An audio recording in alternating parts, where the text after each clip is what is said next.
Breaking the queen's pawn opening with the Budapest defense. After the queen pawn, you respond with knight f6. Your opponent plays c4. Here you play e5, and this is the Budapest gambit. White has many options available to him, but I'll only talk about pushing the queen's pawn back to the d5 square. If white plays this move, he is already heading for a loss, as you can push the bishop to c5, seeking to capture the f2 pawn with the bishop, which will be under the protection of the knight on g4.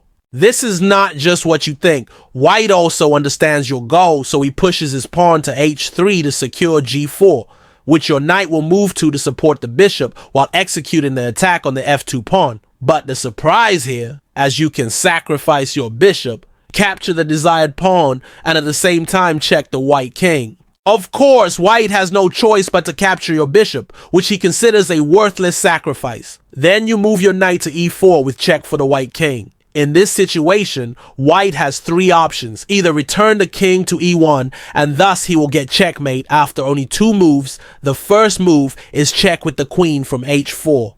White has no choice to escape to any square because the knight controls d2, so he pushes his pawn to g3, and here the queen captures the pawn from g3 and at the same time checkmate.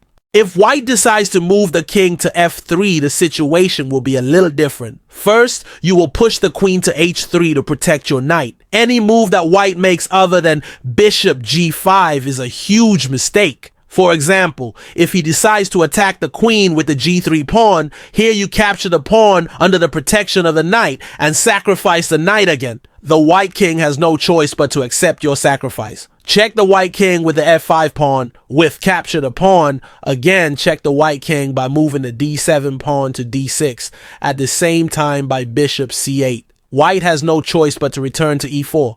The black player sacrifices three pieces. We check the white king with the bishop from f5. White captures the bishop. Boom! Checkmate with the queen from g6. If you like the video, don't forget to subscribe to the channel, activate the notification button, comment on the video, and share it.